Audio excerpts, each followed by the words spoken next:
नमस्कार मंडळी, माझ्या किचनमध्ये म्हणजे चैत्राज किचनमध्ये सर्वांचं खूप खूप स्वागत आहे। आज मी तुम्हाला एक कर्नाटकी आणि बनवायला अतिशय सोपी अशी रेसिपी दाखवत आहे, जी तुम्ही स्पेशली उन्हाळ्यामध्ये बनवू शकता। तर आजच्या रेसिपीचं नाव आहे पालक तांबळी।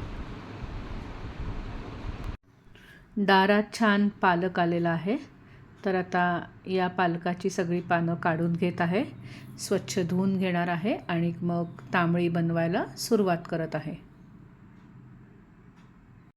इथे पॅनमध्ये 1 चमचा मी साजूक तूप घेतलेला आहे। त्याच्यामध्ये 2 लसणीच्या पाकळ्या, 2 हिरव्या मिरच्या, 1 पेर आलं आणि 2 ते 3 मिरी घालून 1-2 मिनिटं परतून घेत आहे।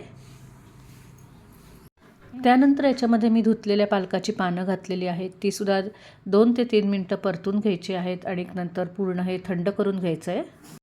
आता मिक्सरच्या भांड्यामध्ये मी इथे पाव वाटी ओलं खोबरं घेतलेलं आहे। आता यामध्ये साधारण 20 ते 30 ही पालकाची पानं जी मी परतून घेतलेली आहेत, ती पानं, हिरवी मिरची, आलं, लसूण, मिरी आणि चवीनुसार मीठ तसेच थोडंसं पाणी घातलेलं आहे याच्यात आणि हे सगळं आता वाटून घेत आहे। हे पालकाचं बनवलेलं वाटण आता मी गंजामध्ये काढून घेतलेलं आहे।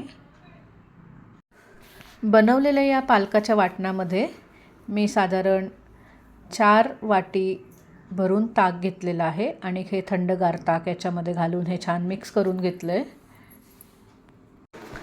आता बनवलेली ही पालक तांबळी आणखीन चवदार लागण्याकरता वरनं फोडणी बनवून घालायची आहे। तर त्याकरता परत मी पॅनमध्ये 1 चमचा साजूक तूप घेतलेला आहे। त्याच्यामध्ये अर्धा चमचा मोहरी, जिरं, हिंग घातलेला आहे, थोडासा कढीपत्ता आणि 2 सुक्या मिरच्या घालून ही मस्त अशी फोडणी बनवून घेतलेली आहे आणि आता ही फोडणी त्याच्यावर घालायची आहे। मस्त थंडगार अशी ही पालक तांबळी तयार झालेली आहे। बनवायला अतिशय सोपी आणि चवीला सुद्धा अप्रतिम लागते। विशेष करून ही उन्हाळ्यामध्ये बनवली जाते। मस्त थंडगार कर्नाटकी पालक तांबळी तयार झालेली आहे।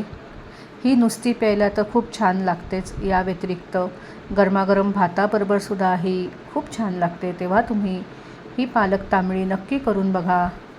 धन्यवाद। Bye bye.